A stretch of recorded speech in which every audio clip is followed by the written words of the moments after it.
Oh, there, and I forgot, my old buddy here, 75 years old.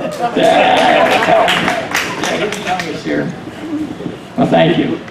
Thank you. Anybody want to share any stories? No, but I have How one. about a question? There you go. Go ahead, Aaron. No, no. Go ahead. Castor Magazine was going to do, we did a reproduction of Hot Rod Magazine with John Masmanium, Bones, and the rest of the crew. And we did Pomona, I think it was probably about 2004, I believe. It was 2004 we did this. So they wanted to do a little burnout. We're on the back track, there's no water back there. We have pictures of people throwing water bottles over the fence. We laid the water out there.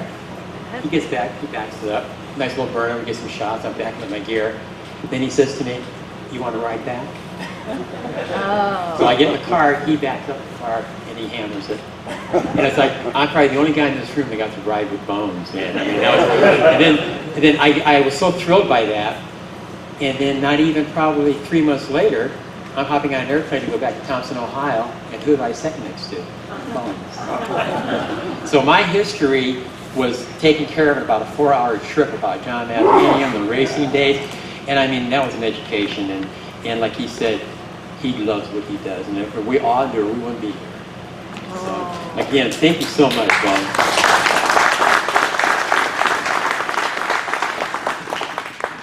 Yeah, you said back in Lyons, you rolled one of the cars. Whose car was it, and what kind of car was it? What You rolled a car in Lyons? Oh, yeah, the 33 Willie. Bones, go back and play that one. Okay. Okay.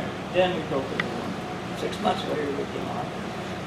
In fact, that the fastest gas besides the Mustang, you know, I mean, of a Willys, that was the fastest Willie back then. And 158 miles an hour. Just 9 over, almost broke into the gates. Wow. Were you able to fix that car back up, or you had to get a new body? You know, a good story. A good story. You know how you guys got all these fancy Willies out here, all steel. You know, they're worth a lot of money. Well, we found 33 Willies in Yuma, Arizona, and the guy won the $300 for it. And me and Gary Duback, well, we got to get it. We got the bug. So, but that was a lot of money. And the guy said, "Well, I get a battery and some gas, it'll even run." But long story short, we come home. The wreck car is over here. It's already apart. The motor's out of it. And here's this nice stock 33 Willys. The door's over in the corner. The fender's over in the corner. The front end, take everything off it. The motor, the steering, put it all in the truck and take it to the junkyard with the wrecked car. You believe that? Well, it saved all that stuff. But yeah, anyhow, it ran good after we got a good rear end in it. My friend Chuck Finders said, I kept breaking axles that night at Lyons, and he says, "I got an axle you'll never break." Okay. He brings them out Sunday, put it in there in the first run, and breaks an axle. The wheel falls off, and I demolished the car. Well, gee, I don't know what happened. I said, thanks, Chuck. He said, "Well, it's not my fault." He says, "That was Henry's machine made them axles." Well, what they did, they were always breaking inside at the spline.